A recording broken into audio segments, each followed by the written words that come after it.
ಮೈಸೂರಿನಲ್ಲಿ ಬೆಚ್ಚಿ ಬೀಳಿಸಿದ ಘಟನೆ. ಕುಟುಂಬದ 3 ಹತ್ಯೆ ಬಳಿಕ ನೇಣಿಗೆ ಶರಣಾದ ತಂದೆ. യൂണിറ്റി ഹോസ്പിറ്റൽ 4 പതിറ്റാണ്ടുകാലത്തെ വിശ്വസ്ത സേവന പാരമ്പര്യവുമായി അത്യാധുനിക സംവിധാനങ്ങളുമായി Unity Hospital Mangalapuram. Phone 0824243155. Unity hospital.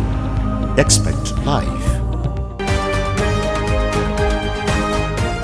Mysuru ಜಿಲ್ಲೆಯ ಹುಣಸೂರಿನಲ್ಲಿ ಮನಕಲಕುವ ಘಟನೆ ನಡೆದಿದ್ದು, ಪತ್ನಿ ಮತ್ತು 2 ಮಕ್ಕಳನ್ನು ಕೊಂದ ಬಳಿಕ ತಂದೆ ನೇಣು ಬಿಗಿದುಕೊಂಡು ಆತ್ಮಹತ್ಯೆ ಮಾಡಿಕೊಂಡಿದ್ದಾರೆ.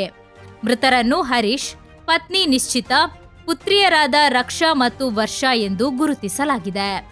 ಹರೀಶ್ ಕಾರು ಶೋರೂಂನಲ್ಲಿ ಕೆಲಸ ಮಾಡುತ್ತಿದ್ದು, ಇತ್ತೀಚೆಗೆ ಆಯಿಲ್ ಮಿಲ್ಲೊಂದನ್ನು ಆರಂಭಿಸಿದ್ದರು ಎಂದು ತಿಳಿದುಬಂದಿದೆ.